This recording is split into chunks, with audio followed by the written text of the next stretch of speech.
Bonjour les amis, bienvenue.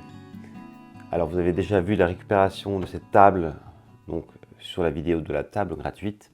Et aujourd'hui je vais vous montrer comment récupérer cette surface en bois qui est blanchie. Pour cette vidéo, je voulais remercier Mathilde Saint-Hilan sur l'internaute qui a partagé une petite recette de grand-mère. Et j'aime beaucoup les recettes de grand-mère parce que pas besoin d'acheter des produits très élaborés. Tout est déjà dans les produits de base. Cette opération va consister en 3 phases. La première phase, c'est un premier nettoyage avec le précarbonate de soude. J'aurai donc besoin d'eau, du précarbonate. Cette fois-ci, je vais prendre des gants puisque le précarbonate est un peu agressif.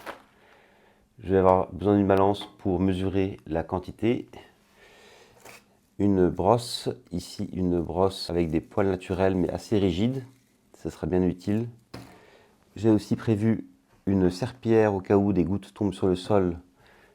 Compte tenu du pH du précarbonate de soude, il vaut mieux vite enlever les gouttes qui tombent sur le sol car il est possible que le parquet vitrifié n'aime pas beaucoup ça. On va ensuite avoir une deuxième phase qui sera elle plus concentrée sur la brillance. Pour cela, je vais me servir de cendre. Vous avez déjà vu ce porte-parapluie dans ma vidéo sur le coin du feu urbain. Et enfin, nous allons nourrir le bois en simplement y posant de la cire. Ici, c'est de la cire dure. Ce pourquoi on aura aussi besoin d'un chiffon. Donc, pour la récupération d'une planche de bois ternie, c'est parti!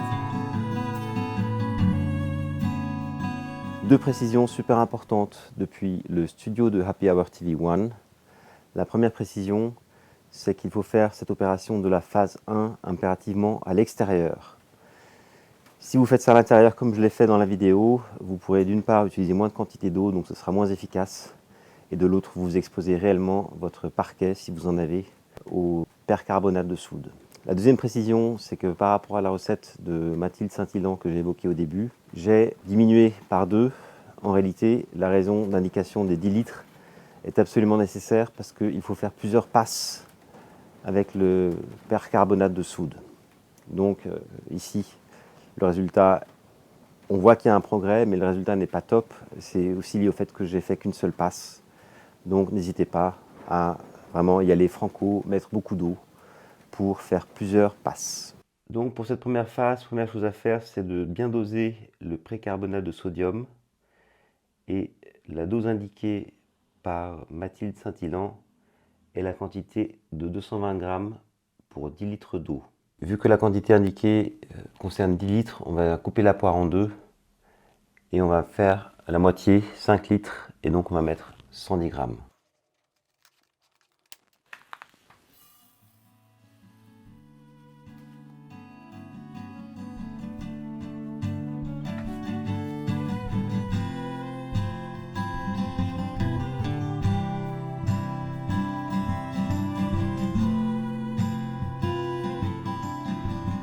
Donc pour une fois, je vais mettre des gants.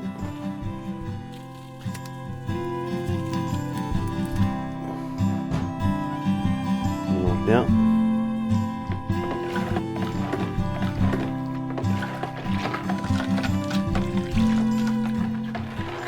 Et l'eau ici est tiède.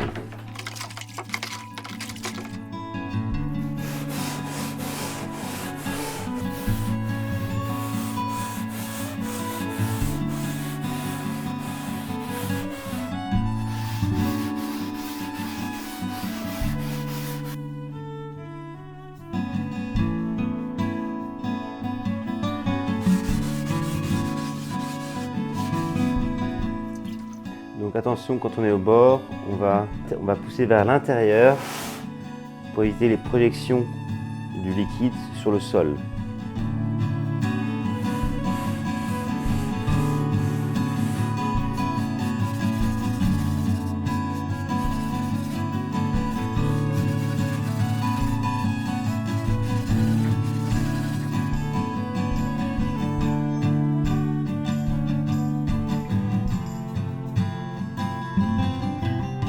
Donc pour les bords, on va prendre la serpillière pour éviter qu'il y ait trop de liquide qui tombe sur le sol. Donc très important, à la fin, bien enlever les gouttes qui sont éventuellement sur le sol. Maintenant, j'ai un peu peur, donc je vais quand même passer un coup de rinçage à l'eau claire sur le sol, parce que c'est quand même un très beau parquet en bambou. Donc on va éviter d'avoir des taches de cette opération.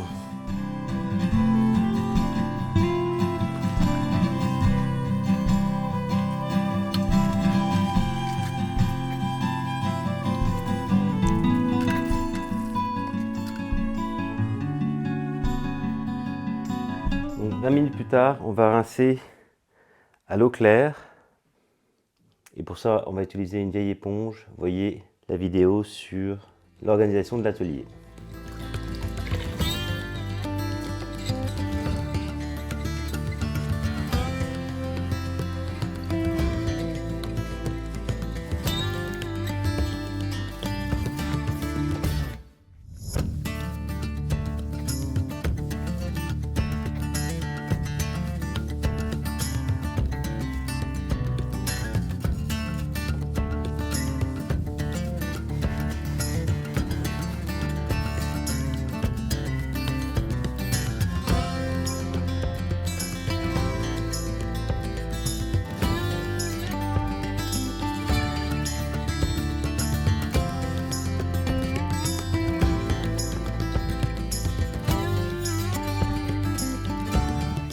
Donc là, on a enlevé la soude, maintenant on va rincer à l'eau claire.